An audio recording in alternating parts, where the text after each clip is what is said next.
All right, Dustin, Oscar nominations. And tonight, he is joining me again for this is one that I look forward to every single year. And it's kind of crazy because if I'm not mistaken, I believe that this might be the first time that the two of us are ever going to do this again. Dustin and I have known each other for quite a long time, almost 20 years now, if I'm not mistaken. But this will be the first time ever that I'm pretty sure that we have ever done a combined shared top 10 list. And I don't know about you. I'm really excited for that. I think this is going to be an awesome set of lists, to say the least. Oh, for sure. Yeah, Can't definitely. wait. Absolutely. It's going to be awesome. I can't wait. There's going to be a lot of back and forth, interesting back and forth on this video, to say the least. All of that and more on tonight's episode of the Talkin TV podcast, capping off our January catch up.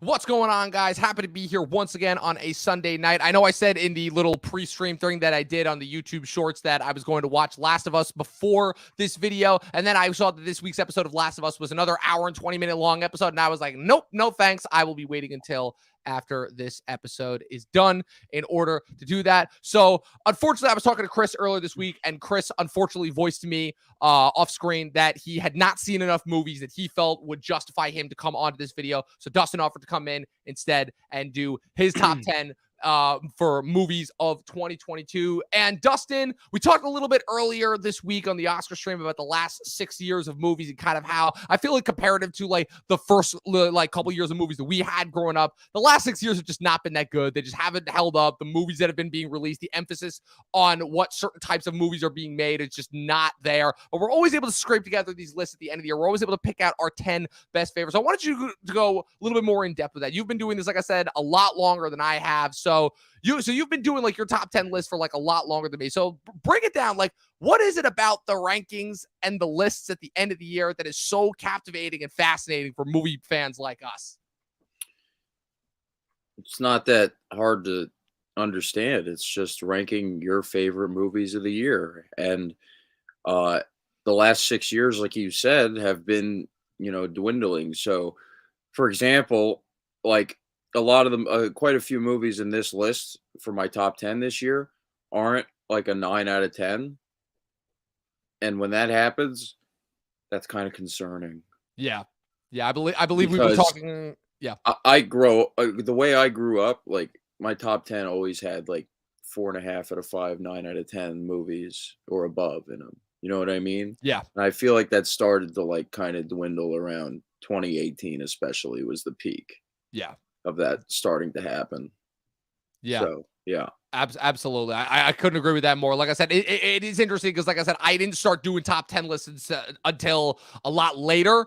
But even then, it's like even with the gap, like 2015, I remember that was like the first year I feel like I ever did a real top 10 list. And even that list, compared to like some of the years that followed, like 16 and 17, I felt like I was like struggling to get some movies on there where I'm like, can I even like justify putting 10 movies on here? I especially have felt that in the last couple of years, the COVID years, and 2022, what was so interesting about it is that it was a year that for the first 8 months of the year felt so sparse and so like just empty with movies where there just weren't a lot of movies to watch that I felt like by the time we got to like August, I'm like, okay, I got my top 10.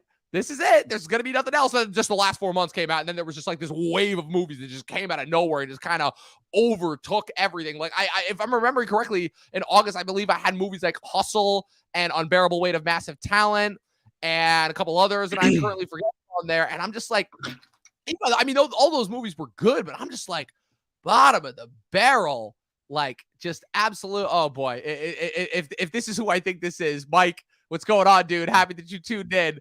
And your favorite movies are Top Gun and The Fabelmans. Well, unfortunately, I can't. I can give you a little bit of a spoiler right now and say that none of those movies are on either of our lists. I believe I actually kind of went out of my way to say that Top Gun Maverick famously was in my worst of the year. I wanted to make a bigger stink about that on YouTube, like make a whole video about just like how I didn't understand the Top Gun hype at all. But I unfortunately did not have time for that. But that is something that I feel like we got a little bit out of the way on our Oscar stream earlier this week. And I was just like, I really don't get it. Like, I get why people like it. I get why people have fun with it. I get why people enjoy it. But like, best of the year, that's where I draw the line. I'm like, I don't get this. I really do not get this at all. Top Gun saved cinema.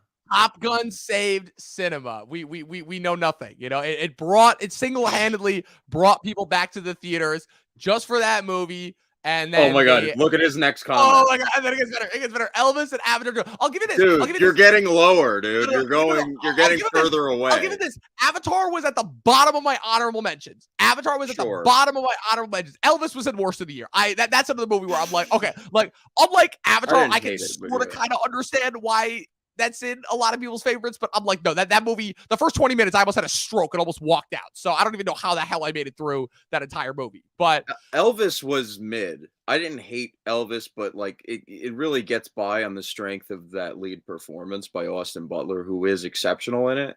But it's not one of the best of the year. And like I said in the Oscar video, that getting in Best Picture over a certain film that we're going to talk about. That we are going to talk about. That is definitely on your list and came very close to making mine. But yeah, no, I couldn't agree with you. So without further ado, let's get into it. Like I said, we got a lot of movies to talk about, to break down, and I'm very interested to hear about some of your selections because your selections are always awesome, always interesting.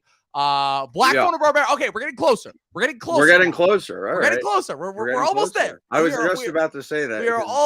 We are this close to being there. Yeah. Okay. All right. So, Dustin, you want to start or me? Can I do my honorable mention? Yeah. Do your honorable mention. Sure. I would like to do my numbers 20 through 11 real quick. Okay. 20, Banshees of Inisherin. 19, Black Panther, Wakanda Forever. 18, Tar. 17, Apollo 10.5, A Space Age Childhood. 16, Barbarian. Yes. 15, Nitram. This little scene Australian film starring Caleb Landry Jones, and he's exceptional in it. 14 was Emergency, the Waldo Salt Screenwriting Award winner from Sundance that I saw in virtual Sundance, which was really good. White Noise comes in at number 13, the Noah Baumbach Netflix insane movie that I really dug. 12, Weird, the Al Yankovic story, and this is why this year is lame, because that is my number 12 of the year, but it's very good. It's very solid and nice, but in any other great year, this would be like in my 30s, I think. 11, The Black Phone, probably the most underrated and underappreciated horror film of the year, and Scott Derrickson's perhaps his best film, and I really fucking liked it a lot. Nice. Yeah. So if we're going to run through my honorable mentions then real quick, what's it called? I put these all out in TikTok form, but I'll run this off for the YouTube crowd in case anyone has missed it. I will do 25 through 11 because I had a lot of movies in there that I also wanted to include in honorable mentions. So for me, honorable mentions: 25, Ambulance; 24, Avatar: The Way of Water; 23, After Yang; 22, Black Panther: Wakanda Forever; 21, Unbearable Weight of Massive Talent; 20, Hustle; 19, Cha Cha Real Smooth; 18, The Whale; 17, Fresh; 16, Babylon; 15, Bodies, Bodies, Bodies; 14, X; 13, Puss in Boots: The Last Wish; 12, Barbarian; and 11, The Batman. I'm not going to lie. This year, 10 and 9 for me were tough. It was the toughest that I had ever done. I was between 3 movies, one of which I was having a hard time with, one of which I was pretty convinced was locked in, and one I'm like, I really want to put this in, but I'm not sure. And then I rewatched a couple of movies leading up to it, and I'm like, okay, my decision has officially been made. Like I said, these are. I feel like we shouldn't need to preface this because the fact that people feel the need to preface this on YouTube, I feel like it's just showing the breaking down exactly of like why we do this. But like these are our lists. We don't really care about anyone else's thoughts or opinions. These are our lists. These are our favorite movies. All that good shit. So without further ado. What about Best Actor? You are the GOAT, guys. Love your opinion. Love The Whale and The Batman. We're awesome. What's it called? What about Best Actor? Yeah, are you talking Oscars? Or are you talking like what our favorite performances of the year? Because I feel like those are two different. We're gonna get into that. Yes. Yeah. Absolutely. So without further ado, Dustin, kick us off, man. What is your number 10? My number 10 is actually a foreign film. Ooh. And it comes from Argentina. It's called Official Competition. So wait, it's not called Argentina 1985? One of the most No, unsubtle titles for a movie I've ever seen? no. It's this little known or little seen satire starring Penelope Cruz and Antonio Banderas. And it's about a director played by Penelope Cruz who gets recruited by these rich business assholes to make this pretentious art film with two of the biggest stars in Argentina, I believe. And those are played by Oliver Martinez and Antonio Banderas. And it's such a rich, nice satire. It's really dark, it's really cynical, but it's also like subtly realistic. And I think Penelope Cruz perhaps gives the best performance I've seen her give in her career as this really neurotic and eccentric director. And who's not without her own flaws, but Antonio Banderas as this really vain and really talented, but like really subtly sociopathic actor who's like this big blockbuster actor, and then Oliver Martinez plays the more renowned like stage and indie film actor. And I just thought it was a really biting and cutting satire, and I really appreciated it. Absolutely. Yeah, I remember. I vaguely remember seeing a poster for this at what was this at Sundance though? The one year when it was there was this Sundance this past year, or Sundance 2021 when this came out? Um, I don't remember off the top of my head, but yeah, this movie is available to stream currently on AMC Plus. So I would definitely recommend going and watching it there, because if Dustin's putting it on his top 10, that means it is definitely worth watching. I will say this was a pretty good year for satire. The satires that we got, I should say, that were really good, that really hit, I think really did their mark well. I got a couple of them on my list here. But overall, I think if I could say like one thing about my list, it's that I really just wanted to get back to having fun with movies. It's that so many movies are just so heavy and so weighty. And like a lot of the movies that like I felt made like a really like big impact on me, that just made me go, whoa. A lot of those movies just like really weren't there this year. So this was kind of the year where I just kind of chilled back, sat back, enjoyed myself, and had fun. And that's why at the end of the day, it really was. It was between this and Batman for number 10. And I rewatched Batman and I'm like, I really enjoyed it. But the Batman 2022 just did not hit me the way that the Bale movies did. It was incredible for what it was, but my number 10 is Bullet Train. It's just the movie that I had the most amount of fun with. This is the movie that I had the most amount of fun with all year. I saw it twice when it came out in theaters. It is a movie that is pitched, that is pretty much exactly what it is pitched. It is a Tarantino-esque joke a minute like heist, caper, assassin action extravaganza that features Brad Pitt as a assassin who just came out of retirement and is sent on a seemingly simple mission in order to just grab a briefcase off a bullet train in Kyoto that's on its way from Tokyo to Kyoto in Japan, and discovers that he is not the only assassin on board. This is a great ensemble cast. It's so much fun from start to finish. The jokes all are on point. The flashbacks for all the different various assassins that keep getting introduced and thrown into the movie at various and different assorted points. It's just all hilarious. Are there a lot of plot contrivances in order to make sure that things kind of fit? Yes, there are. What's it called? Is the ending kind of a little bit forced? Sure. Does every characterization work? Not really, but guess what? I don't care, because it all contributes to just a massive boatload of fun that I had throughout this entire movie. I'll say right now, this was the Suicide Squad for me of this year. I had so much goddamn fun with it. Every moment of this movie just had me cracking up with laughter. The Ryan Reynolds twist, the Channing Tatum twist, the Brian Tyree Henry hitting Joey King at the end of the movie, which is one of the most satisfying final scenes of any movie that I've seen. Michael Shannon getting his head blown like clean off in half. Brad Pitt's just reactions to everything. This movie is pretty much like if you took Brad Pitt's character from True Romance and turned him into an assassin, and he somehow hadn't aged in like 30 years. This movie is everything that I wanted from a movie and more. And it's directed by the dude who did Atomic Blonde and Deadpool 2. I can't wait to see this guy's next couple of movies. He is like really making a name for himself as one of the primary action guys of the year. Bullet Train, my number 10. Yeah, I definitely enjoyed parts of Bullet Train. I thought it had a good ensemble for the most part. I loved Aaron Johnson in that movie as well, who's that if that was his audition for a Guy Ritchie movie, I mean, he got the part, right? And hey, now So, he should be. He is said to have had a very, very seemingly excellent meeting with the Broccoli's producers for the next James Bond. So I would not I would not turn that down. I love Right? Aaron Johnson. He Right? rules. Yeah, it's definitely my least favorite Leach movie so far. I definitely think he uh, has is one of the best action filmmakers we have right now. And some of that movie has some good action, but I don't think the story and the action blend together as well as his other films. Even Hobbs and Shaw, which I actually did enjoy a little bit more and I thought worked a little bit more as a whole. But I definitely can't wait for his next movie, The Fall Guy, with Ryan Yes. Gosling and Aaron Johnson. So yeah, Yes. I'm definitely looking forward to that for sure. Yeah, the Fall Guy Moving almost sounds like a better version of the Gray Man. Oh, yeah, hopefully, and Ryan Yeah, Gosling rocks, so, absolutely. Yeah. moving into my number 9 is a movie I really was looking forward to, but, like I said, the fact that it sustained into my top 10 for 2022 proves to you how great this year was, and I'm talking about Scream, AKA Scream 5, Yeah. directed by the Radio Silence guys, and I'm a big Scream guy, but this is probably the first Scream movie to make my top 10 of a year since the first Scream. Yeah. This year rocks, Yeah, Dominic. what the hell? Like, what Yeah, is going exactly. on? That's what I'm talking about.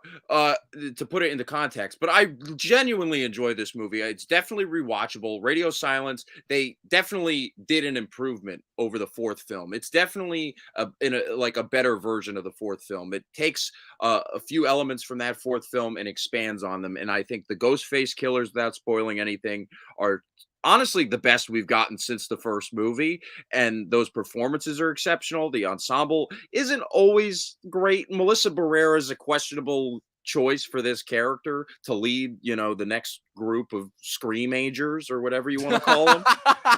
Coin that term right now, screamagers. I love it. Screamagers, but I don't know. I can't wait for the next movie. It looks fucking sick and it sounds sick, and I already think I know who's going to be the killer, but I thought I knew who the killer was going to be going into this, and he died halfway through, and it was Dylan Minnette, and he was not the killer. So I love the unpredictability of this franchise, and I love that the script didn't feel like the script for Scream 3, which felt like he was the Aaron Kruger who was nominated for an Oscar for Top Gun Yeah, that's right. Maverick That's right. Aaron Kruger, the writer of Scream 3 and Transformers Revenge of the Fallen, and Reindeer Games. And Reindeer Games, an Oscar nominee. Yeah, Yeah, and it's figure like that one out. like Scream 3 feels like somebody like doing an impression of Kevin Williamson's writing, but this movie feels seamless. Like it's written by two other guys. One of the guys wrote this movie Urge, this horror movie Urge with Danny Masterson and Pierce Brosnan and Justin Chatwin. Check that out and get stoned. That already sounds awesome. It's really fun. Just based off those three people alone, that already sounds awesome. No one liked Pinocchio. Robert Zemeckis' Pinocchio. Oh Michael. God, not the Robert.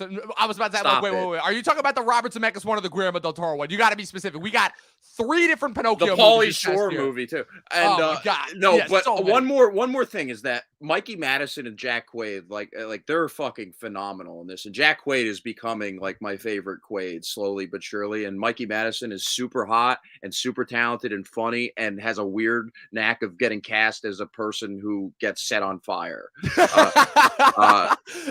Yeah. Weird, really strange coincidence, but she rocks in it. Yeah, right? case in point. Yeah, the only died like a pussy. Okay? The only confusing thing that I have with this movie is it's like the fact that they did the Halloween thing where they just renamed this movie the same title as the original, but then the next movie they're calling Scream 6. I'm like, why didn't you just call this one Scream 5 then? Like, that one makes no sense to me. Here's but the thing. On the poster, you could kind of tell that the M was fashioned as a V. Right, but it's not in any of the marketing. They never call it Scream 5. The movie is called Scream. So it's a thinker.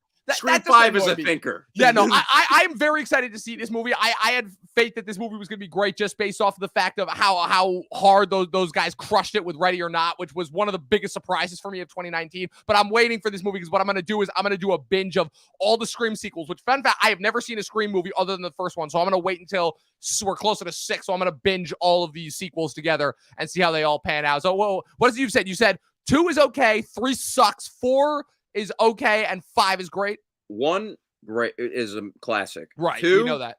Great. I love 2. Super underrated sequel. Okay. 3, awful. Awful. Like, I've heard that 3 is like unwatchable. 4, really solid, but it's honestly brought down a little bit because of how better the 5th one is. Okay. Got it. So Yeah, because for the One, longest time one, you said two, that like five, four, three. That's how got I it. rank them. Yeah, because for the longest time you said that like 4 was like actually a lot better. That I feel like 4 was like kind of hit or miss for people, where some people said it was A good, lot some people better said it than what? wasn't. A lot better than it was? Yeah. Well, yeah, Well, I thought that it's a lot better than how people said it was. right. I liked it. I thought it was solid. It's definitely better than 3. I definitely don't get why Hayden Panettiere alone is better than that Yep, and she's entire. coming back for 6. So And she good. She should. yeah, Like she rocks, and yeah. and we're both single, I think. So like, hit me up. I, All right, I'm move on to definitely your single. number 9. I'm definitely single. Yeah, let's Move move on on to to number your. 9 before we get in trouble. Yeah, my number 9. This is a movie, and another one like Bullet Train. I went back and forth. I was very, very confused. I didn't know if this one because I couldn't tell if this was one of those movies that I'm like, do I like this or do I love it? And number 9 is The Banshees of Inisherin. And basically, where my conundrum for this movie came down from is it was a movie that again I loved watching it the first. There's something about Martin McDonagh's writing, where even in his some of his more like bombastic and over the top and ridiculous movies, like Seven Psychopaths and Three Billboards Outside Ebbing, Missouri, he is always able to capture these like quaint human moments so well. I still think he hasn't done it as well since In Bruges. That to me is still the movie that perfectly seamlessly blends these just idiosyncratic, normal seeming conversations between characters that that are in these over the top, larger than life positions, but because the characters keep themselves so grounded, you're able to like just go along with the story and just like be completely like surprised at every turn. And this is easily like his most quiet and most philosophical movie yet, which is why I can understand if this is like a little bit of like a shift for most people that are used to like his more overly bombastic style. But people got to remember, like, he's a playwright first and foremost. I actually saw one of his plays also that had a very eerily similar title to this called The Cripple of Inishmin back in college. It was actually pretty good, but it was so unlike anything that I'd ever seen from him before. So naturally, you can imagine, I'm like, okay, so this is a movie that reunites Colin Farrell and Brendan Gleeson after their In Bruges reunion, and basically, it's the initial premise is like they're friends one day, and then one day Brendan Gleeson just stops talking to him. What's going to happen? I'm like, oh, so is this going to result in like some more crazy shenanigans happening on this island? It's like, no, it ends up actually being this like really quiet, like quaint philosophical discussion about like what is more important, being perceived as being nice or not at all, and instead like being more so remembered for your impact. And that actually like got me thinking a lot more, because it got me thinking about like discussions that I've had with people, like friendships that I've had with people. Because at first the joke was just like, wow, this is like just discussions and banter that I would have back and forth with my old roommate that I used to live with, where it's like, again, I would be more the jovial one and he would be more the serious one and stuff like that. But it really did get me thinking about like, I'm like, yeah, and especially because this does take place in such a quaint little town. It's got that very like off-kilter kind of like, when you're like kind of isolated from when you're like right on the outskirts of society to like kind of sort of know what's going on, but be separated from the rest of the chaos and confusion. Like all that stuff I thought was really interesting. There were some really great character moments. I thought Barry Keoghan in particular really, his whole arc throughout the movie like really struck me hard. I also love like I haven't been to Ireland in several years, but like I love that feeling of like just because you're just surrounded by like miles and miles of fields and nature and stuff. Like you get that feeling of kind of mystery and the supernatural element. And even though this movie doesn't have a distinctly supernatural overtone, I think it still does a really good job of like kind of inserting it in like these brief little pieces throughout. And even though the movie doesn't necessarily have a conclusion to what it's going for, I still think the way that it like kind of executes it and the way that you kind of spend time with these characters, I think was enough to like allow it to not quite fall into the play as a movie territory and actually like feel like something compelling and interesting. So that's ultimately why it ended up making my list. Number 9, Banshees of Inisherin. Yep. I love Martin McDonagh. He's one of my favorite writer-directors of the last 15 years. I adore Seven Psychopaths and In Bruges, and I love Three Billboards as well, even if it's a slight step behind those two. This was again with going with your number 10. It's my least favorite film of Martin McDonagh's because it felt a little too fably and the most like a play. But like I understand your points. I don't really disagree with you, but like it just didn't come together as well enough as his other films. But I Yeah. still really enjoyed it, and I thought it was very solid. And the performances, like I said, are all phenomenal. Colin Farrell, and Kerry Condon, I think are going to win the Yes. Oscars.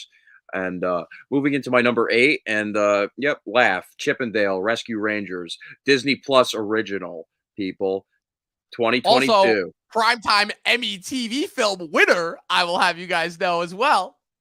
Cinema is alive and well. Absolutely. It's Uh, surviving and thriving. I mean, yeah. It's pretty. I mean, it is like people are gonna scoff at this, but it is the 21st century equivalent to a Who Framed Roger Rabbit because I mean, this is the best one. What other better example is there? There is. Happy Time Murders? Really? Looney Tunes back in action? Get the fuck out of here. Like, this movie rules. Akiva Schaffer rules. Lonely Island rules. Andy Samberg rules. John Mulaney rules. Everything rules. The humor is right up my alley. It's just edgy enough to be good for kids and appropriate for kids. Ugly Sonics in this movie. Like, it's really fun. And it's a good mystery. Post Malone. Come on. It's fun. I like it. Leave me alone. Don't judge me. I'm sorry that I like this more than Everything Everywhere All at Once. I enjoyed this movie. It made me feel warm inside. I would show this to my kids. I'm probably never having kids, nor should. Nah, people were. This is already I knew was the movie that people were going to be way too harsh on because everybody that I know that I trust that's seen this has loved this movie. So I don't get why it's adorable. Yeah, it's adorable. Like, I don't get why people would hate that. I'm like, I watched it. I'm like, isn't this like a continuation of like the Lord Miller train, you know, like, or the Lonely Islands train? I'm like, when did it become popular to start hating on Lonely Island? You know, wasn't Popstar like hailed as like the most underrated, underwatched comedy of the last like? It's not the Lonely Island element. It's the fact that it's trying to be like Who Framed Roger Rabbit. And people don't like when Who Framed Roger Rabbit is getting homage to because of how groundbreaking of a movie that was. But like, if anybody's gonna do it, Who Framed Roger Rabbit is basically like almost like frame for frame Chinatown, but with cartoon characters. Oh yeah, so but like, no, you know my point though. Like with the technology and like the structure and everything, and yeah, it's CGI and like I love like the combinations of animation, by the way, in this movie, and like how all the styles. Like I feel like that was a big problem everyone had with this movie. Was just to shit on the animation for some reason, but I thought it was really well done. I don't know, intentionally done that way, like the whole CG animation versus traditional 2D animation drawn. And there was a bunch of shit in this movie too. Like there's some like claymation shit in it that was really well executed, and with J.K. Simmons's character.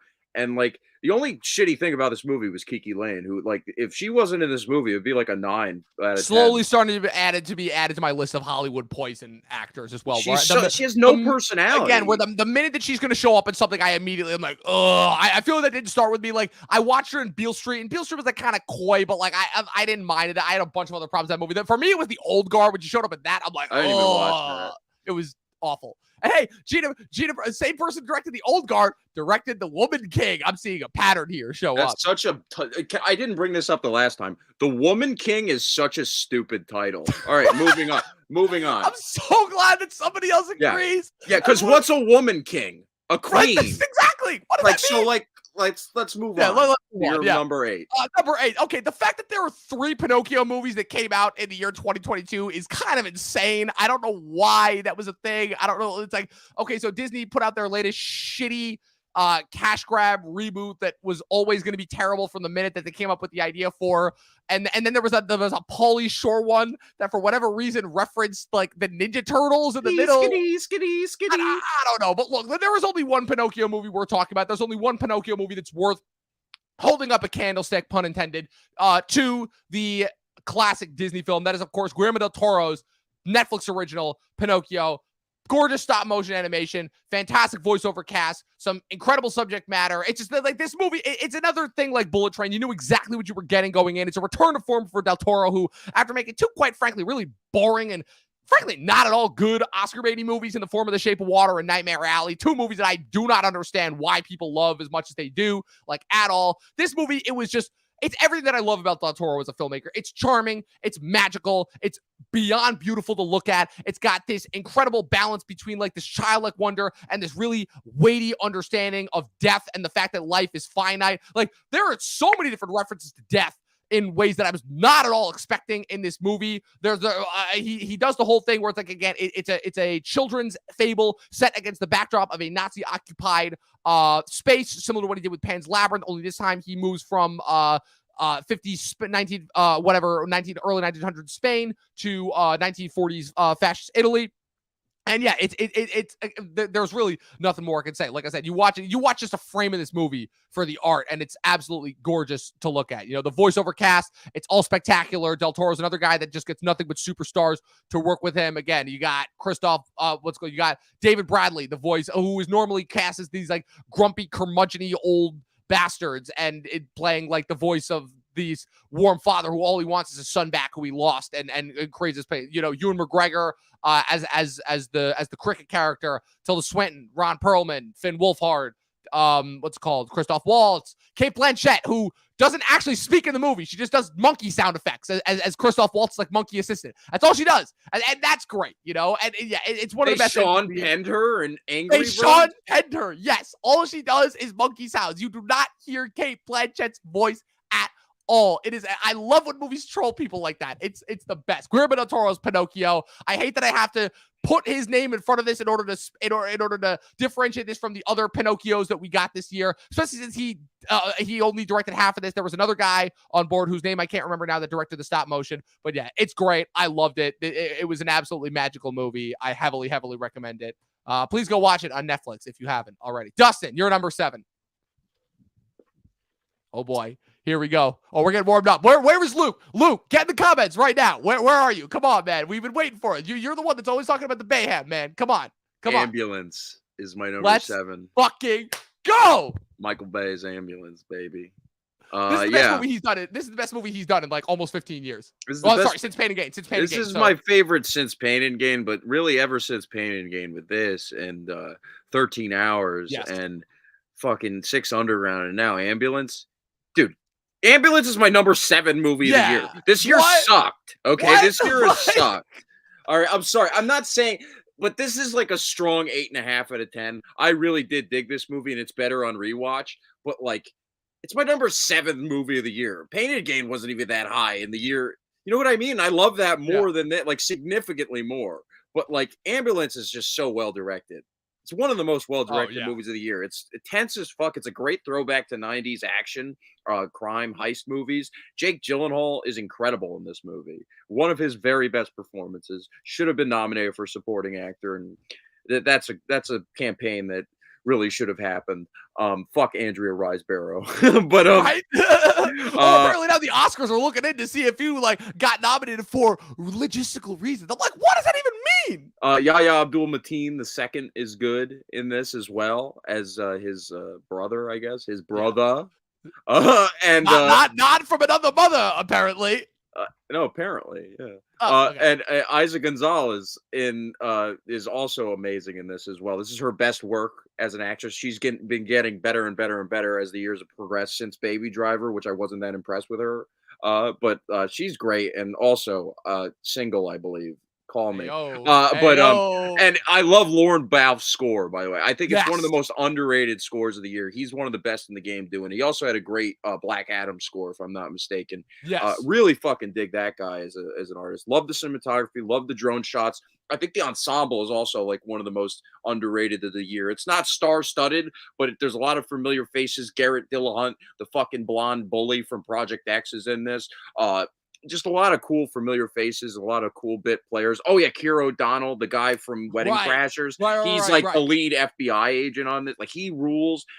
I loved Ambulance. As close as I really liked it, but in the context of this list, I loved it because it's in my top 10. Absolutely. No, this was one of the absolute best thrill rides that I had. I remember, fuck Top Gun. This was the movie that, like, when I saw this in theaters, I'm like, okay, we're back. Like, just Ambulance the action. Once it starts, that shit does not stop until the very end. Just 2 things I wanted to point out. So Michael Bay references 3 of his movies in the first 10 minutes of the movie, which is insane, and I love it. The fact that Yahya Abdul-Mateen's character has the same name as William Fichtner's character from Ambulance, they're both those characters' names are William Sharp, is amazing. I think that's incredible. Mean from like Armageddon? From Armageddon, yeah. Sorry, which one did I say? You said Ambulance. Oh, I meant Armageddon. I do it all the time. But yeah, that was insane to begin with. Just the action of this was nuts. But when those two are singing along to Sailing, that was like one of the most unintentional, intentional, hilarious needle drops. No, it was genuinely seen. This movie's genuinely funny. It is genuinely when it funny. Wants to be. Right. Like the whole we didn't even mention that whole like sequence with the surgery. Like, Yeah. Oh, that's, like like, one of the most, like, what? craziest and One, grossest one and of the mo- funniest one of the few things. instances in a Michael Bay movie where it's totally, completely illogically sound how they pull it off, but it doesn't matter because it's so goddamn compelling. This is what I mean when I say that like movies don't have to be logical 100% of the Oh, time. They just I have to be forgot to mention Wale as Jake Gyllenhaal's assistant, who's, like, obsessed right. with soccer and flamingo and the little flamingo. Like, this movie's great. It's so I good. It's really so, like the also, ambulance. also, I had to point this out. This is the first Michael Bay movie where the female lead is not really that sexualized in any way. They just like let her be efficient and good at No, her 'cause job and she's just stand hot. out. I She's mean, just they hot don't need to because yeah, she's just hot in general. But no, she's this already movie, hot. this movie fucking rules. I wanted to Yeah. put it in my top 10 so badly.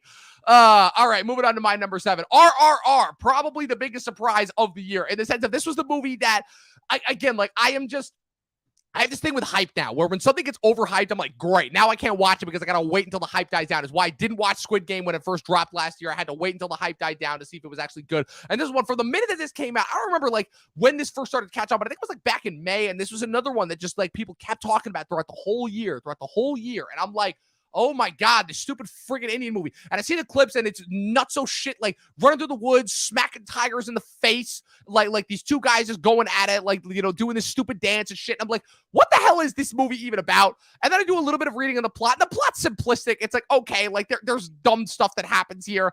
Like I'm like, okay, so the one guy is like an Indian vigilante who's like helping to like fight against the British Empire.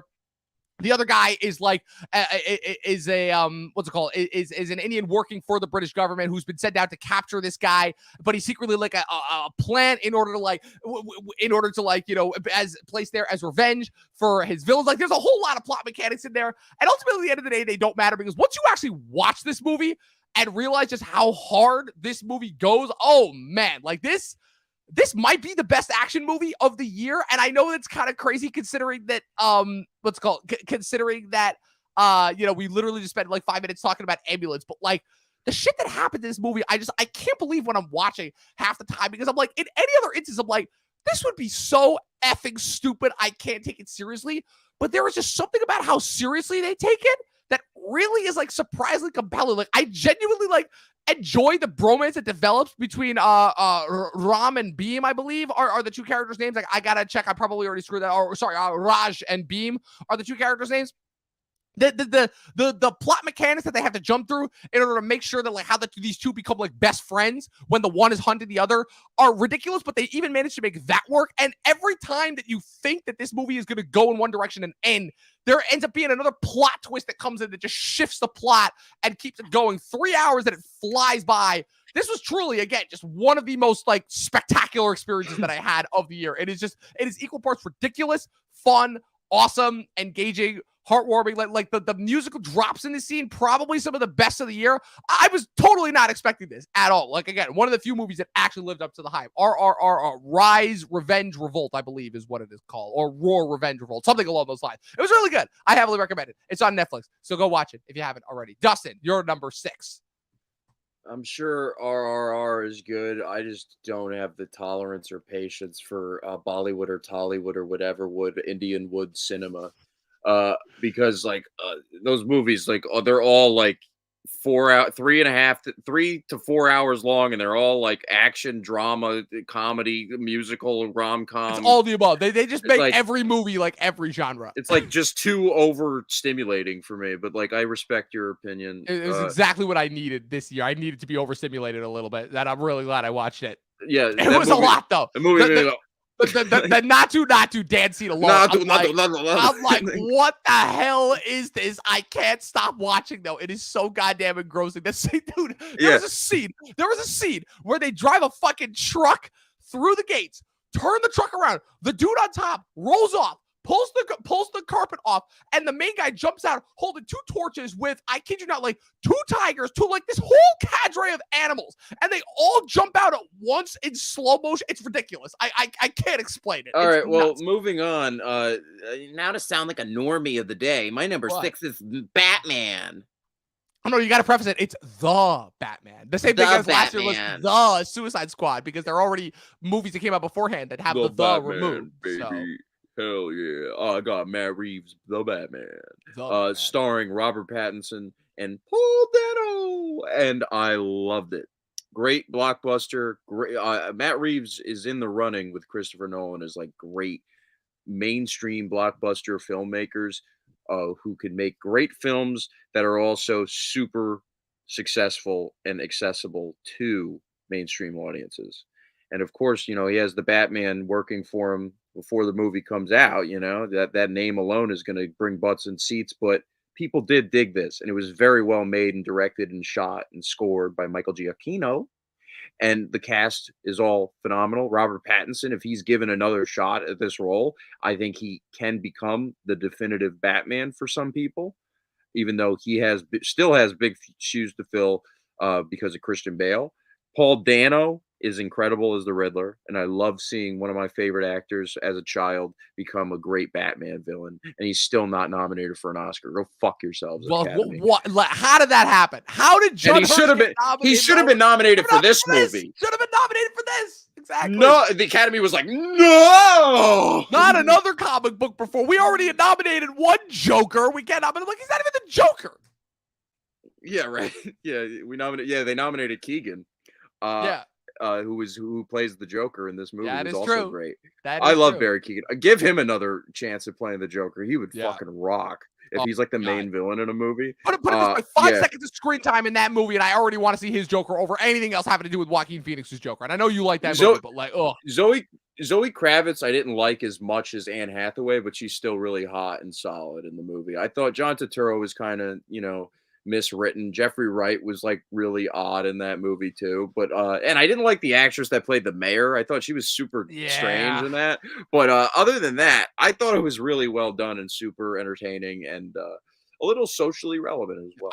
I still think the funniest part of that movie is when they after that amazing car chase sequence, which again rivals the entire chase sequence in Ambulance, when they capture Colin Farrell's the Penguin, who also Colin Farrell. Oh, Colin Farrell's crushing great this year, but his performance as the Penguin, holy shit! And like what am I looking at? Come on, that scene where it's just him and Jeffrey Wright having a yelling contest was hilarious, and where he's like, that's like the worst Spanish I ever heard, and like him doing like a 1940s like gangster accent. I thought that was hilarious, but the scene when they both drive away and they leave him handcuffed and he goes waddling off, so that shit had me dying laughing. I thought that was so great. 3 hours long. I can't say it flies by, but it definitely makes very good use of its pacing. And again, while I don't think it is definitely the best on-screen version of Batman that we've gotten since the Bale movies. And while it did not make my top 10, it was still one of the best that this year had to offer. And I'm very excited to see where this goes forward, assuming, of course, that, like you said, Matt Reeves does get a chance to make more of these movies. So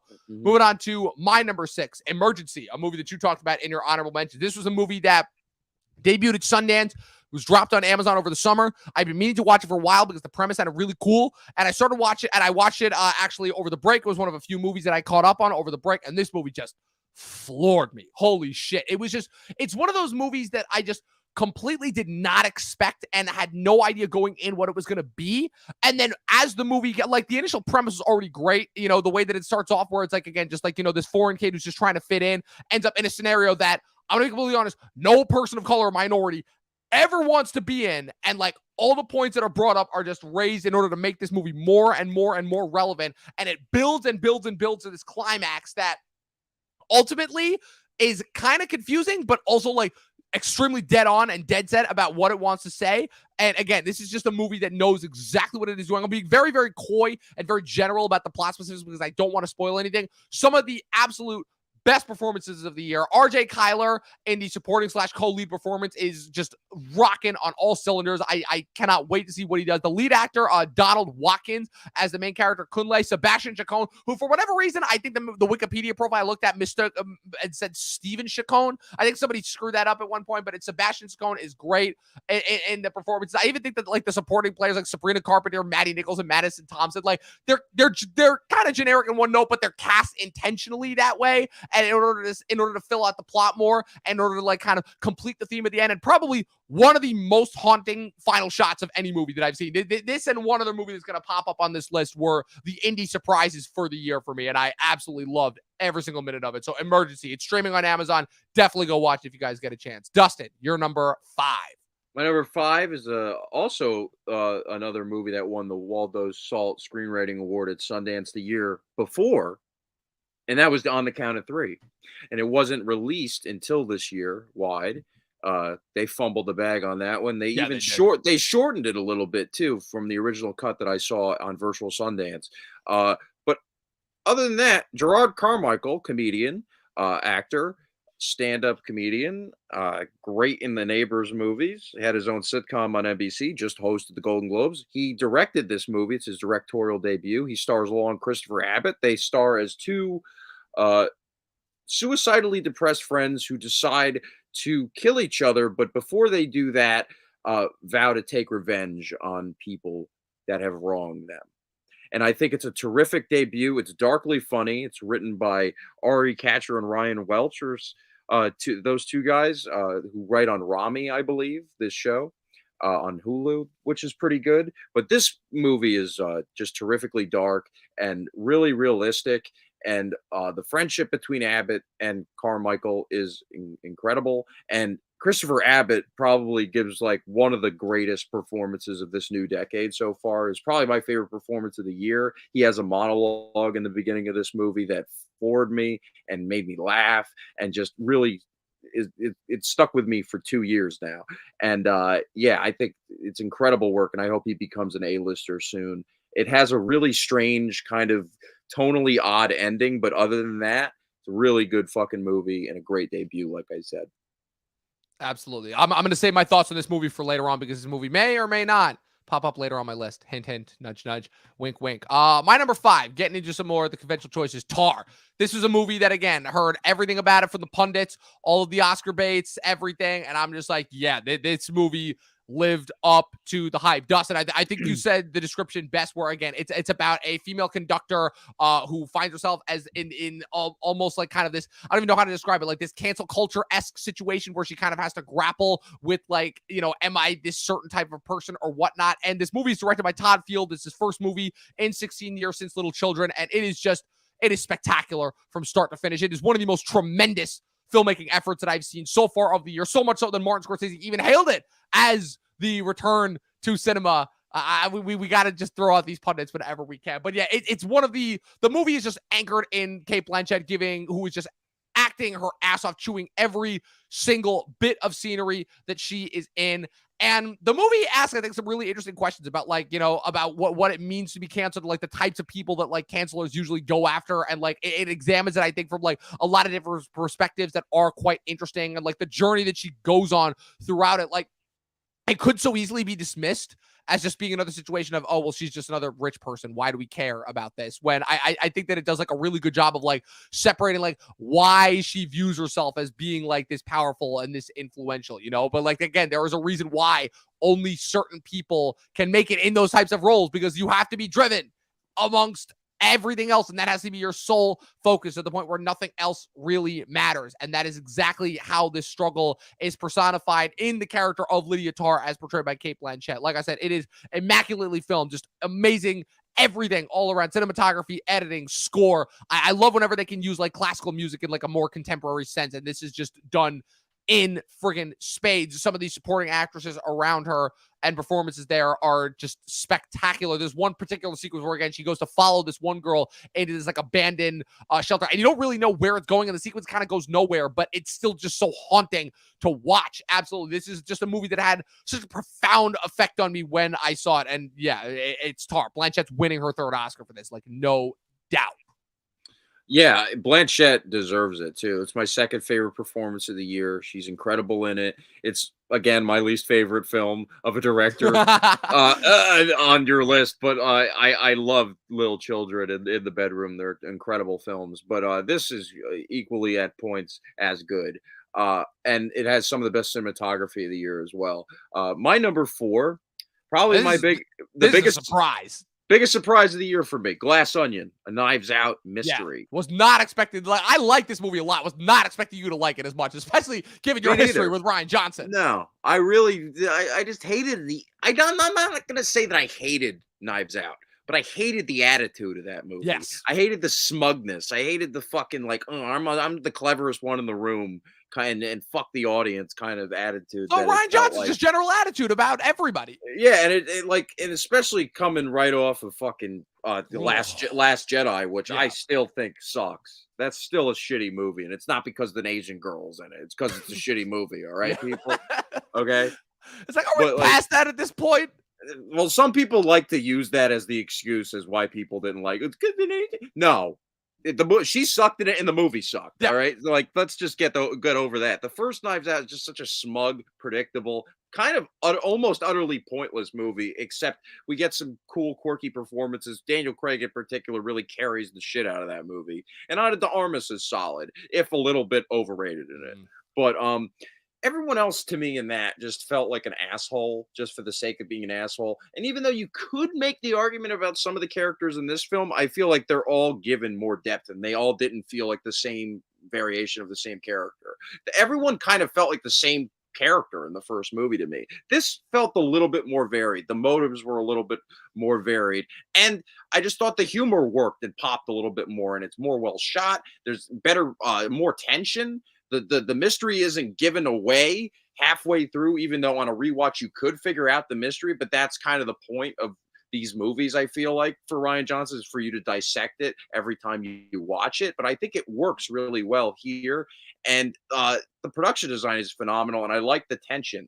That the production design and the setting bring because it brings more stakes that they're all stranded on an island like this and a murder is happening or maybe not, and I think all the performances are terrific. Edward Norton, Dave Bautista, Kate Hudson in a terrific performance. It's great to see her when she's phenomenal in something.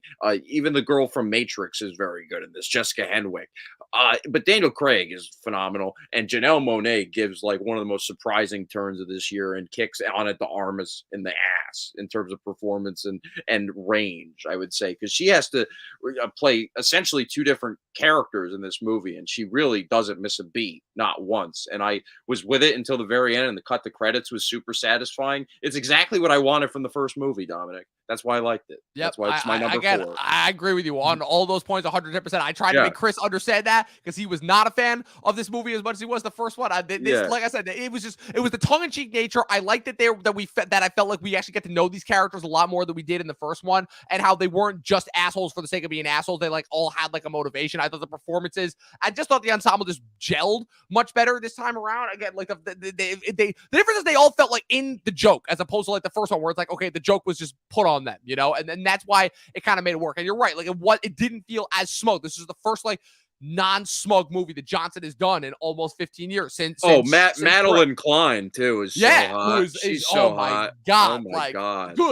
I remember saying multiple times, I'm like, I am a few months older than Madeline Klein, Yeah, and she's in she's that. sexy. What the hell am I doing with my life? Right? Like, what the, like, I'm in acting school right now, and she's been doing this shit since a little guy. I don't know what I'm doing with my life. Anyways, my number 4, a movie from a director whose first film that I saw from him, I was not a fan of and didn't get the hype around this guy. And then I started seeing his next couple movies, and I realized, oh no, I actually really like this guy as a director. I just didn't like the one star that he had in this movie. That is Luca Guadagnino with his movie Bones and All that came out, that stars Timothy Chalamet and Taylor Russell as cannibals who are traveling across the country trying to find themselves and people to eat in this instance, or rather how to control their eating habits. No, in all seriousness, this is a movie that like I kind of knew what the premise was, but was not sure how Luca's approach was going to be. And this ended up being one of my favorite movies of the year because just from the opening shot and the way that they're kind of able to like transfix and mix and meld this story that's like a mix between like a coming of age story and like also like an entrance into like this unknown like kind of underground like group network of people that like apparently exists. I'm like, okay, so there's just like traveling cannibals that still exist. That's a thing that happens. Okay. And like the fact that I wasn't grossed out and disgusted by it, and actually was like kind of really invested in it. I'm like, this shouldn't work at all. But it does. And I loved Guadagnino's take on Suspiria. I thought that was fantastic. I thought that was a great addition. And that's funny because I keep coming back to Call Me By Your Name. And I'm realizing now that my problem with that movie was not the movie itself. My problem with that movie was Army Hammer. Because Really? because Army Hammer in that Why? movie, the entire time I was watching, I'm like, I just don't buy this guy in this part. There's nothing docile. There's nothing sweet about this. It feels controlling and almost pedophilic, and not because of the not because of the age difference, because we know there's not actually that much of a crazy age difference between Armie Hammer and Timothy Chalamet. I know, again, it's supposed to be like he's supposed to be in college age and Timmy's supposed to be like in like younger high school and all that, but like there was nothing that felt innocent about that. It felt weird and gross the I just entire think that's time. inherent of like what that was about, that movie. But I disagree, because I think that if you get a different actor in that part, I think it feels significantly different. And so I'm attributing that to Hammer, and then it ends up like, it turns out, wow, he should have been in this movie because he's actually a cannibal, But yeah, no, crash. yeah, but Bones and All, yeah, I was a big fan of it. I really love Chalamet. Taylor Russell is still one who I'm still trying to figure out if I like her as an actress or Oh, not. I do. I One think one she's one of the cool. most disturbing and unsettling performances from Mark Rylance that I've ever seen. I'm like, what the hell? Just like that whole performance. He's on a roll, that guy. That guy It's rocks. it's insane. Like, after talk about going from like one of the most disappointing Oscar wins ever, where he stole Sylvester Stallone's Oscar in 2015 for Bridge of Spies. The last 3 years, though, And then like it's just Trial like, of the Chicago Trial of 7. the Chicago 7. Don't look up. Fucking Now the best part about Ready Player One. Like, That's- all of these different roles that are just like crushing it, and one after another. And I'm like, okay, so this guy's just the best in everything. Michael Stuhlbarg has a brief part in this movie that is equal Great. parts David disturbing. Gordon Green. And with David Gordon Green, of all people, too. No, this movie is awesome. I liked it. Yeah. Solid. Big fan of this movie. It just Yeah. has everything that I want. I can't wait for Guadagnino's next movie that he's got coming out, except it's a tennis movie with Zendaya. Hey, who knows? Maybe he'll be the first person to I actually hope get a that's good, because maybe he'll be the first person to actually get a good performance from Zendaya. Who knows? But yeah, Bones and All was fantastic. I loved it. I It's agree. not for everyone, but I had a blast with it. My number 4. Yeah, Zendaya's overrated. Number 3, Vengeance. The Yeah, best talk about this movie. The best directorial debut of this year. B.J. Novak from The Office, Your or guy. Udovich, the little man A from little man. Inglorious Bastards. Yes, I love this movie. It has one of the most bizarre and like tonally unsure trailers I've ever seen, and I know that was probably a deterrent for people, but just give this movie a chance, because I feel like this is a slightly better version of what Jordan Peele was trying to do with Nope. And this movie doesn't have aliens or anything, or like a fucking, fart cloud, invisible fart cloud, vagina cloud, or whatever the fuck that was. It's about a guy who's trying to get a podcast off the ground, while kind of not really, but sort of, exploiting the death of one of his old flings. And her brother, played by Boyd Holbrook, calls BJ Novak and essentially invites him to the funeral. And then Boyd Holbrook kind of has this idea in his head that she was killed. And BJ Novak decides to, start a podcast and, pretty much interview people around the town and all their conspiracy theories and why everyone is obsessed with spectacle and conspiracy. Like Nope was trying, but not really getting at fully. And this movie is a great satire, and a subtle satire, and often naturally funny, and it's not forcefully funny. The performances all around, it's perhaps maybe one of the best ensembles of the year, with BJ Novak. Boyd Holbrook is phenomenal, and another, he's very off brand in this as well, and he's expanding on his range. He's really funny in this. What's her name? Fucking Jerry from Succession is in this. Oh, J. Smith Cameron. Yeah, she's very good. She has the Texas accent down pat. Issa Rae isn't annoying in this. She's actually quite good as like BJ Novak's boss at the podcast station, or whatever the fuck you would call that. And Ashton Kutcher gives the performance of his career, honestly, in like a 4-scene role as this mysterious music producer who may or may not be involved in the death of the girl. But he gives like some of the best monologues, and maybe you can call them on the nose, but his delivery and BJ Novak's reaction to those are just astounding. And it's one of the best climaxes of the year. I wish the ending shot was as satisfying, but I kind of understand why it ended that way. Other than that, it's a near flawless and hilarious and sweet. It has a really sweet satire, a sweet heart at the center of its core, and it has a really good twist of sorts as well, and a great reveal. And it kind of makes you recontextualize the whole movie, but in a good, sort of wryly funny way. And I highly recommend it. It was available on Peacock, but I really think it's one of the more original films that I've seen in quite a while. And that's all I ask for as a viewer. And I think it's thoroughly entertaining. And BJ Novak deserves to make more movies like this. And it's definitely an improvement on his FX miniseries or anthology series, The Premise, which I saw all of, and it was a mixed bag, that show, but this shows his potential as a filmmaker and a writer definitely better. I highly recommend it. I really loved it, and it was my favorite screenplay, I believe, of this year. Awesome. Yeah, no, Yeah. this is one again. I really wanted to watch it. I just never got a chance to. It was not playing anywhere near me in theaters when I was living upstate. And then when I finally got down here, I just never got a chance to watch. But I really want to watch this one. I've heard a lot of good things about this. So Mhm. we'll do my number 3 first. And then we actually have the same number 2. So we'll hit that one at the same time. Because oh man, finally we get a chance to talk about this movie in depth. But real quick, I just got to talk about on the count of 3 real quick. Again, one that you have been ranting and raving about since you saw it at Sundance last year. And I wanted to watch it at Sundance and I missed the both screenings when it was available, so I had to wait until it dropped on Hulu this year. And I mean, talk about a botched campaign. This is one of the best movies that I may have seen just in general in my lifetime. Like, I don't think, and the reason why I said that, I don't think I've ever seen a movie, I believe I wrote this in my review when I saw this, that best captures kind of that really lost nihilistic feeling that most people in Generation Z have. I know Christopher Abbott and Gerard Carmichael are both millennials, but I feel like they do a great job of just capturing that feeling of just literally like living in a society where where just nothing seems to be going right and you don't know what to do with yourself, to the point where you literally have to form a suicide pact with your best friend as an excuse to just like have a good time with someone, and like the ripple effect that you see that has on these two characters, how they both kind of start off in one position and then they slowly trade places by the end, where at the beginning, Gerard's the one who's really pushing them to kill each other, while Abbott's the guy who's like kind of unsure, not really sure what he wants to do. Gerard's like breaking him out of a mental institute. He isn't sure if he wants to live or die or not. And then you find out more about them as they go on their journeys. Then by the time they end, like Gerard like finds out that he's got a kid on the way, so he wants to live for his kid. And Abbott's like just at the end of the road. Like it's everything I want from a from a modern day buddy movie.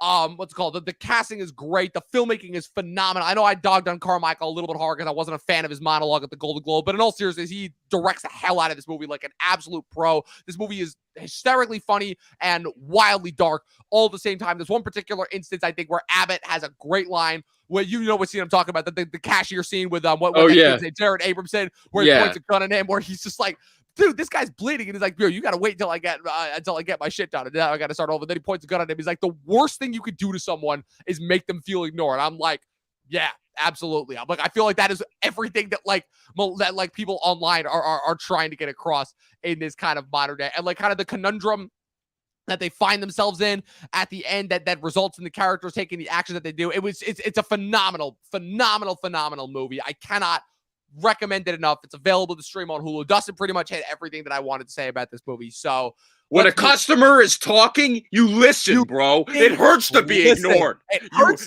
to be ignored. Exactly. No truer words. I remember, I'm like, that shit hits deep. Yeah. Like really, really deep. So Dustin, let's talk about it. We've circled around it in a couple of other podcasts that we've been on. We talked about it a little bit earlier in the fall. Both of our number 2s so far this year. The menu. Man. First of all, what the fuck happened with this movie's Oscars chances? Like, what happened? Like, did the Academy just like look at this and say, nope, no thanks, we don't want anything to do with this because, the people who you're making fun of in this movie are that they look a little bit too much like the people that make up the Academy? Like what happened? Why did this one fall through the cracks? The satire is a little too accurate. Oh, it's a little bit too on the nose for me. And it's like, we'll give it a triangle of sadness instead. Oh, yeah, we're gonna go with that one, which barely functions as a comedy. Like, because it's not that funny. It's just obnoxious. Just barfing and puking and like, oh, you're poor kind of jokes. Yeah. It's just like annoying. This movie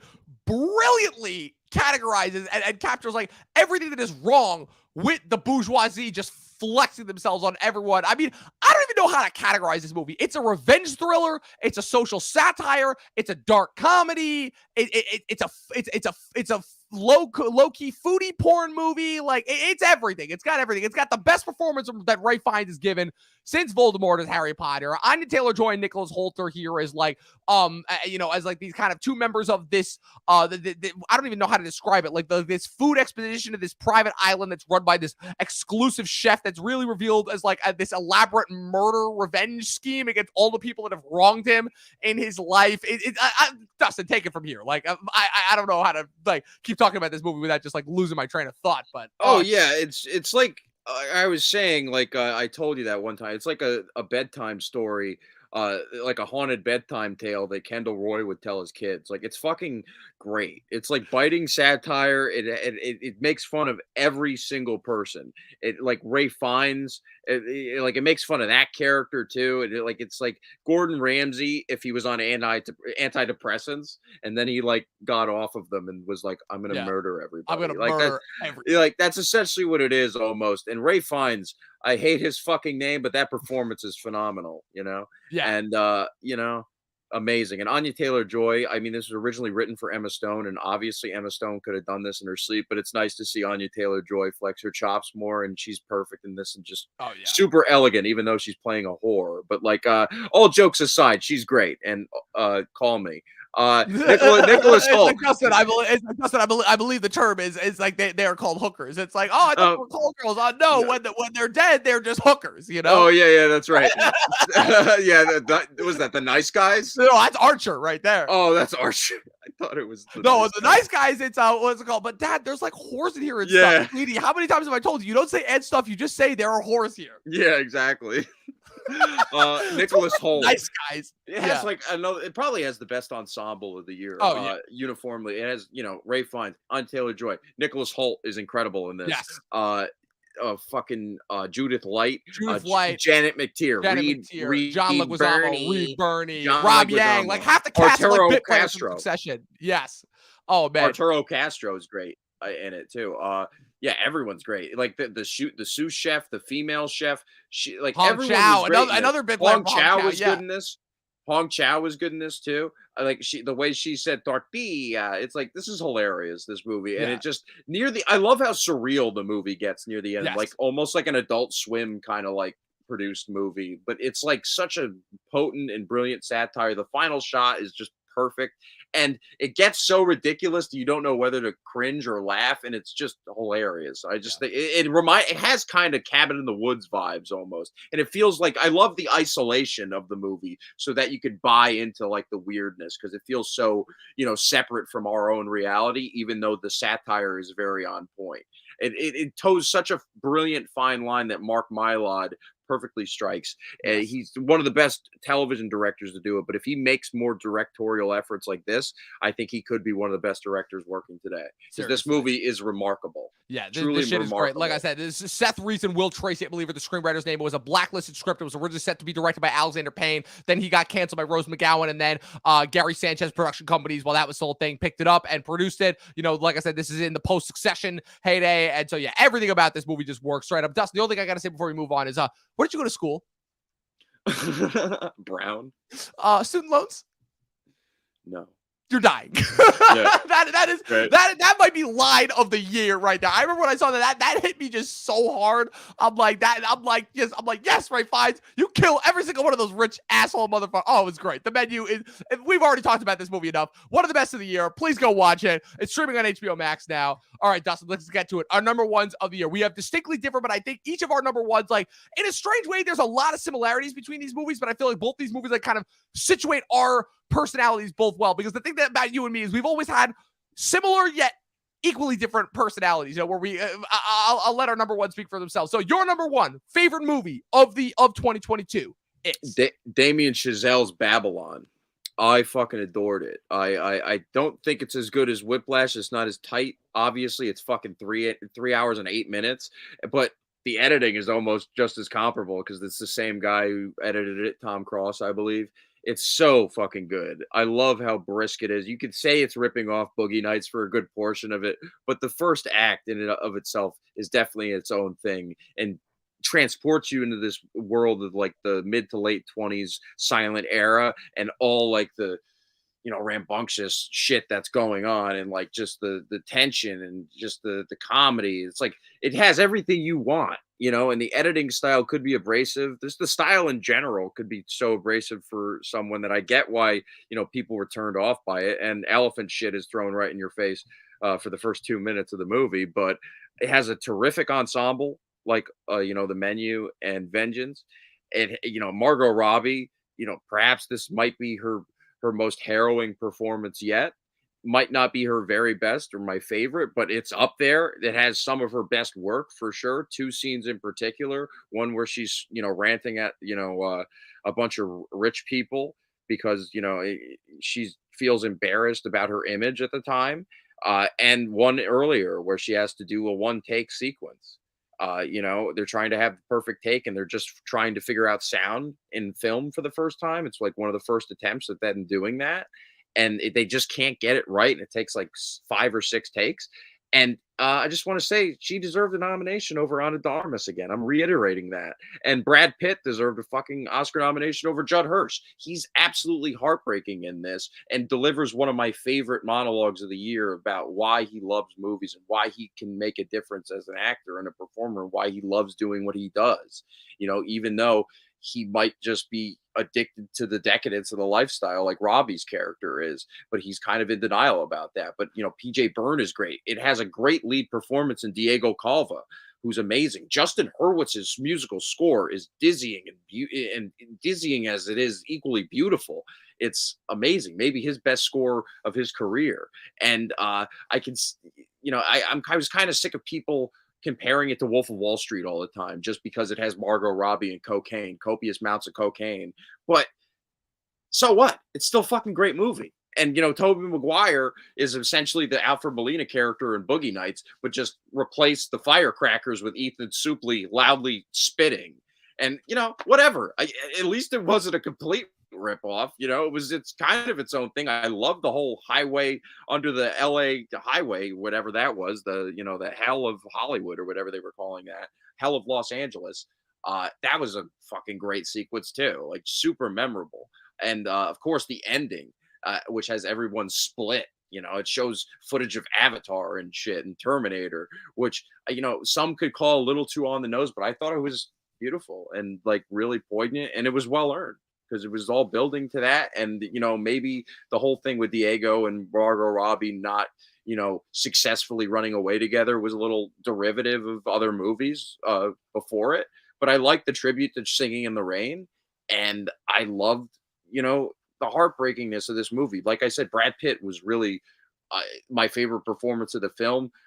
His monologue to Catherine Watterson, like I said, is harrowing and beautiful and heartbreaking. And the scene where he's at the movie theater and he sees everyone's reaction to him saying, like a big romantic line, and they just don't take him seriously. And it's like super sad and like every actor's worst nightmare.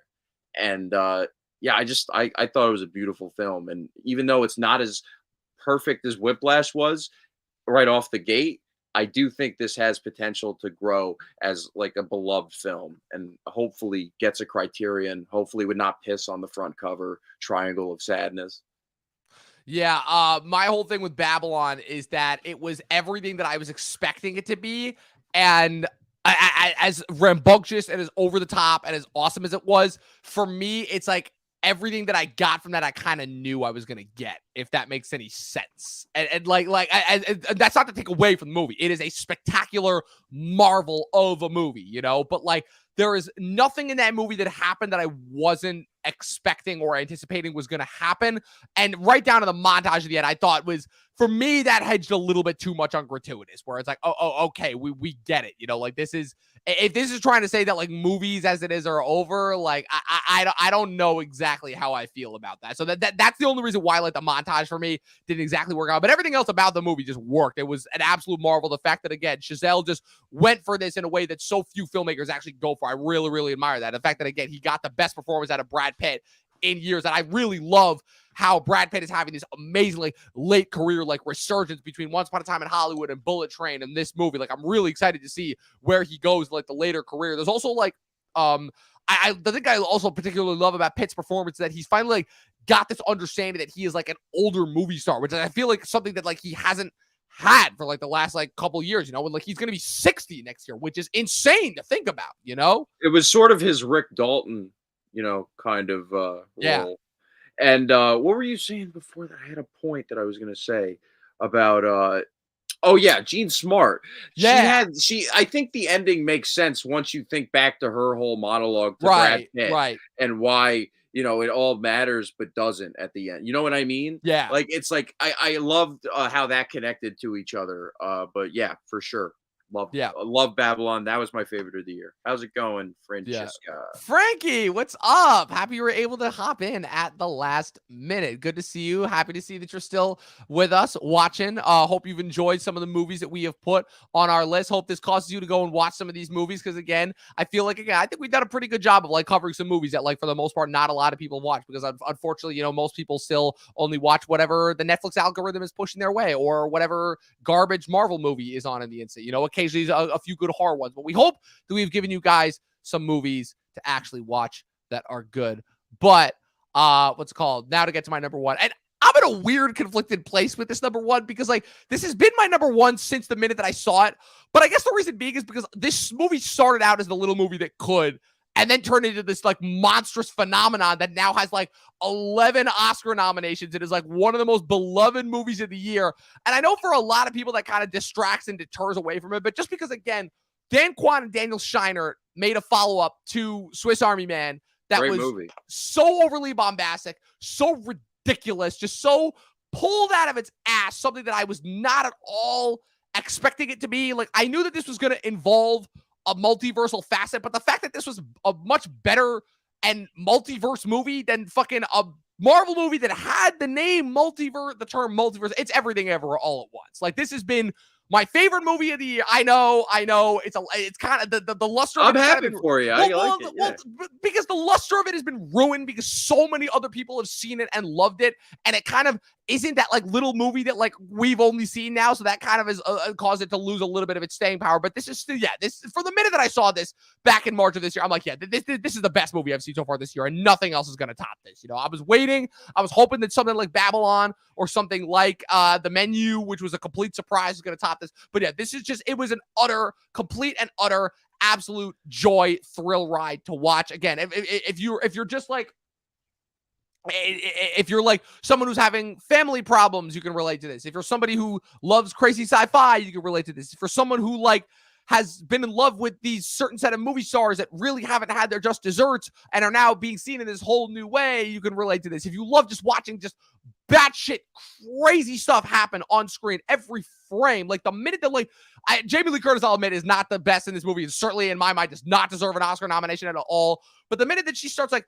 spider web crawling across the floor and Short Round turns into Jackie Chan and starts kung fuing shit, and then it gets to the point where Jenny Slate is swinging around her little dog like a freaking mace, and guys are sticking dildos up their ass, and like the That's way what that I'm talking. All right. access the multiple, like all that shit, it worked. It just worked, and it was just every single minute this movie was throwing different shit at me, and I loved every single minute of it. And it's the fact that it is like able to maintain its core message throughout all of the nonsense that is happening, which is like, what exactly does it mean to lead a well-fulfilled life, which is not at all something that I was expecting from this movie going in. Like, again, this movie just has a clip of just two rocks sitting there doing nothing at all. I know. You know, and the fact that they like are able to conserve like the energy of the multiverse into like an everything bagel, you wouldn't think that that would work, but it does. Just like the levels of understanding of genre and storytelling that the Daniels have with this movie, it really, really does stand the test of time. Absolutely. I think it will, at least. And yeah, I'm a huge fan of all the accolades that it's gotten. And the fact that Short Round is going to be an Oscar winner come this time next year, that I love that. And he's Michelle Yeoh, in it. Yeah, and he is unbelievable. And Michelle Yeoh getting her just desserts finally. She's great in that too. I love the references that this makes to like the rest of her career. Like, there's a very clear homage to Crouch the Tiger, Hidden Dragon. That's the other thing too, is you can tell that this is a movie that is made by people who love movies, you know, but it's not a movie like about Hollywood, you know, like again, not trying to take any shots at Babylon, but like I'm kind of getting sick and tired of Hollywood only rewarding movies that are about Hollywood, you know, and the fact that this fucking reward Babylon, so they're giving all the nominations to that. It's yours. That's true. So. Yeah. So yeah, like I said, I really liked Everything Everywhere All at Once. It's definitely a one of a kind movie. I can't take that away from it. It just got a little too silly for my taste yeah. personally. The things the Raccacoonie. I don't even Oh, think you've I ever loved brought it. up. I love the Like, rat. The rat. That shit killed me. And like once I realized, because that was a joke that like it took me a little bit to realize. And once I realized what they were doing, I'm like, oh, this is perfect. This is hilarious. Like, what yeah, it's even just was that Harry Shub character? I hated Jamie Lee Curtis and Stephanie Shu, especially Jamie Lee Curtis. And I didn't like the hot dog fingers. I'm sorry, but like the it hot was dog figure. That was a bit they probably could have it gotten was rid of, also it but was also way too long too. It was way too long, this movie, especially for the story that it was setting up, and like the problem that she was having with the Stephanie Shu, her daughter character. Like it was pretty simple for it to go on that long, and the whole thing with the tax, it got so ridiculous. But it has a sweet core at its center, and it's definitely one of a kind. I enjoyed uh Swiss Army Man a little bit more personally. I feel like the tone was definitely way more balanced in that movie, from silly to heartwarming to heartbreaking. Uh, and I also enjoyed one of the other Dan's second film, the Death and the death Life, of Dick Long. the Death of Dick Long, which was hilarious and totally one of a kind as well. Yeah, So these guys are definitely one of the best directing duos out there right now, and they're going to continue making one of a kind films, I believe. And yeah, I think that's absolutely. all we need. I wish I adored this movie as much as you did, but I adored parts of it, and I absolutely loved Ke Kwan short round in it. Yes. Great performance. Cannot Glad that cannot he's wait to gonna see him win an win the Oscar. Oscar. Yeah. His speech is gonna be one for the age. Like his Golden Globe speech was already incredible enough to begin with, but like that his speech when he wins the Oscar, which he is going to win the Oscar, is gonna be one for the age. I can't. Oh, and I also almost forgot James Hong, who was like almost 100, I think, still kicking ass with performances on a rocket wheelchair. I lost it. That was when I'm like, okay, That was this cool. movie's awesome. That was great. Yeah, this movie is hilarious. Like I loved it. It's number one. It's the best of the year. Like I said, it getting the amount of hype that it has kind of set it down a little bit, but not for me. So that is it. Those are our top 10s of the year, people. Like I said, it's been a blast. We've had fun in January recapping the year that was 2022, but now we're moving on to newer pastures. Next week, we will be back. 2023, we're officially really kicking off the movie season. We reviewed Last of Us 2 weeks ago, and now next week we are doing M. Night Shyamalan's A Knock at the Cabin, which I am very much looking forward to. Dustin, thanks once again for coming on. Again, he'll be back with us in March to review Scream 6, which is actually aptly titled Scream 6. That's going to be a lot of fun. I'll actually have watched all the Scream sequels by that point, so I'll actually have more to talk about once you actually come on for that movie. Where can I'm the gonna have a people lot follow to you on talk the about. interwebs? Yeah. Twitter. You can follow me there. You can follow me on Letterboxd, Dustin Mason, and you can follow me on Mr. G Movie Reviews on YouTube. Absolutely. Follow me at Movie Nerd Reviews across all platforms, at Official Talkin TV Podcast across all platforms. Be sure to subscribe to us if you're watching us on YouTube. Follow us on Twitch. This episode will be available tomorrow on Spotify and Apple Podcasts. And as always, people, 12 seasons in a short film. I watch more fucking movies. We'll see you guys next time.